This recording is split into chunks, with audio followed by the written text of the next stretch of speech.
ये टनल जो आप देख रहे हैं ये कोई मामूली टनल नहीं बल्कि ये लिटरली समंदर के नीचे से गुजरने वाला दुनिया का सबसे बड़ा टनल है। समंदर के बॉटम से भी 250 फुट नीचे बना ये 50 किलोमीटर लंबा टनल वो मेगा प्रोजेक्ट है जिसको इंजीनियर्स दुनिया का 7वां अजूबा कहते हैं। इसकी सबसे बड़ी वजह इसकी कंस्ट्रक्शन है। 13,000 वर्कर्स का एक साथ इंतहाई मुश्किल हालात में काम करना और जमीन के ऐसे हिस्से में खुदाई करना जिसके ऊपर पूरे समंदर का वजन पड़ रहा हो। एक छोटी सी भी गलती इस टनल को पानी से भरकर इंसान और मशीन दोनों को हमेशा हमेशा के लिए दफन कर सकती है, और वो भी सिर्फ चंद सेकंड्स में। जेम टीवी की वीडियोस में एक बार फिर से खुशामदीद।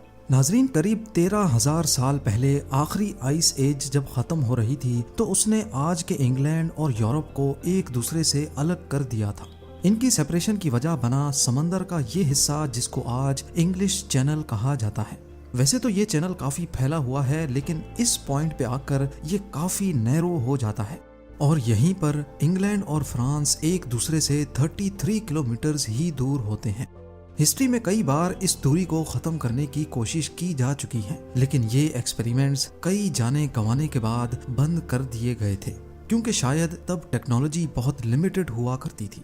लेकिन 20वीं सदी के आखिर में जब टेक्नोलॉजी अपनी उरूज की तरफ कदम बढ़ा रही थी, तब एक मर्तबा फिर से इंग्लैंड और फ्रांस को आपस में जमीनी कनेक्शन से जोड़ने के बारे में सोचा गया। ये 1980s का दौर था जब बड़ी से बड़ी मशीनरी बनाना भी पॉसिबल था। मशीन के अलावा एक और चैलेंज भी था और वो था इंग्लैंड को मनाना। जी हाँ, इंग्लिश चैनल के ठंडे पानी ने हमेशा इंग्लैंड को दुश्मनों पर भारी हाथ दिया है। नेपोलियन से लेकर हिटलर तक इंग्लैंड के कई दुश्मनों ने इस पर कब्जा करने का प्लान बनाया, लेकिन वो इंग्लिश चैनल की सख्त कंडीशंस ही थी जिसने इंग्लैंड का पलड़ा हमेशा भारी रखा। वर्ल्ड वॉर 2 में हिटलर ने तो फ्रांस के कैले नामी गांव से एक अंडर वाटर टनल खोदने का सीक्रेट प्रोजेक्ट भी लॉन्च किया था ताकि इंग्लैंड पर काबू पाया जा सके, लेकिन ये प्रोजेक्ट कभी शुरू ही नहीं हो सका।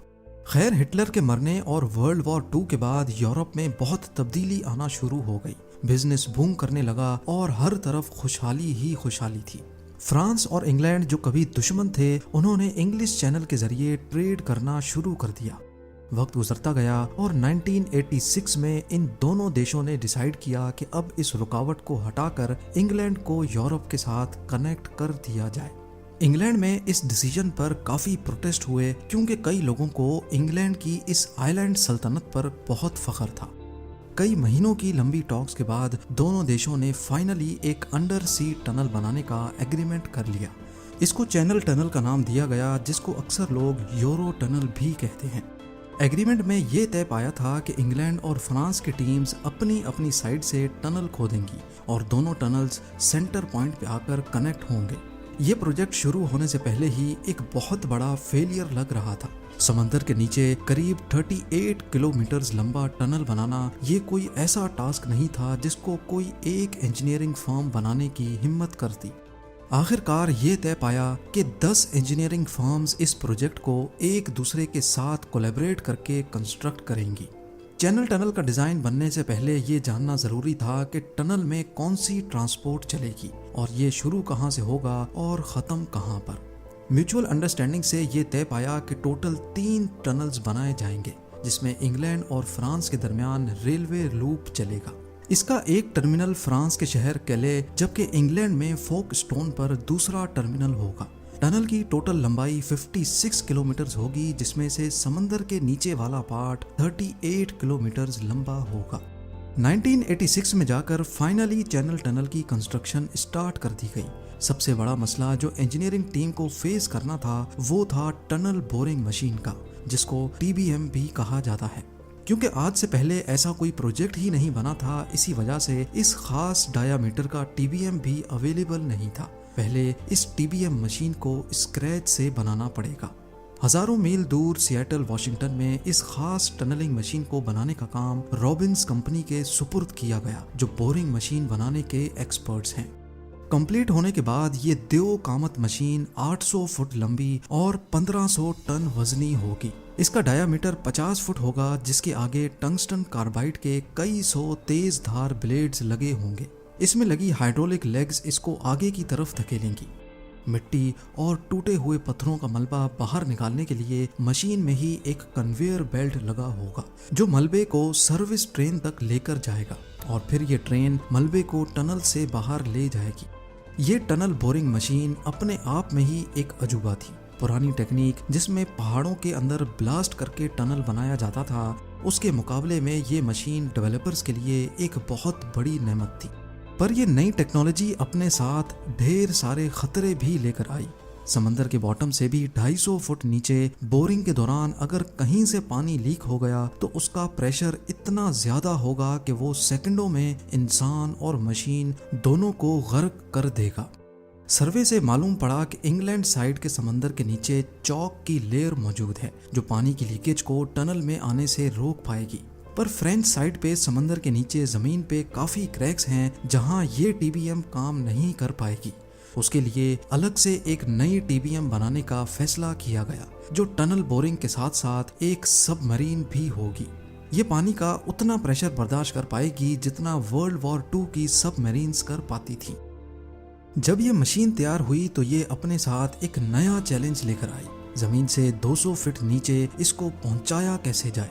इस काम के लिए मशीन को डिसअसेंबल किया गया और एक एक पीस अलग से नीचे पहुंचाया गया।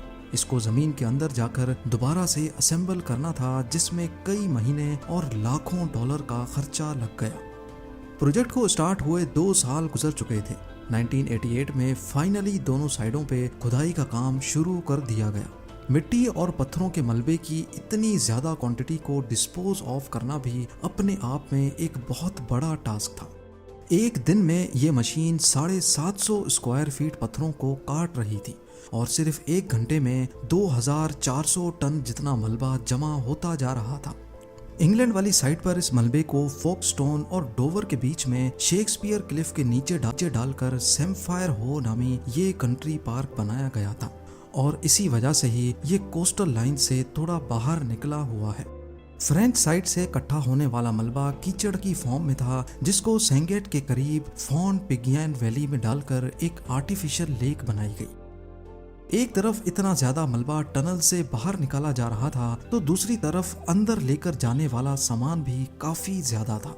जैसे जैसे टीबीएम बोर करता जा रहा था उसी स्पीड से लूज रॉक और चॉक की लेयर को सील करना भी बहुत जरूरी था, क्योंकि अगर ऊपर समंदर के पानी ने टनल का रास्ता बना लिया तो फिर उसको रोकना नामुमकिन होगा। इस काम के लिए टनल की साइज जितने गोल कंक्रीट स्लैब्स फिट किए जा रहे थे। ये कंक्रीट न्यूक्लियर प्लांट्स में लगने वाले कंक्रीट से भी ज्यादा मजबूत है। रीइंफोर्स्ड स्टील से बने चैनल टनल में करीब 7.5 लाख कंक्रीट के स्लैब्स इस्तेमाल हुए।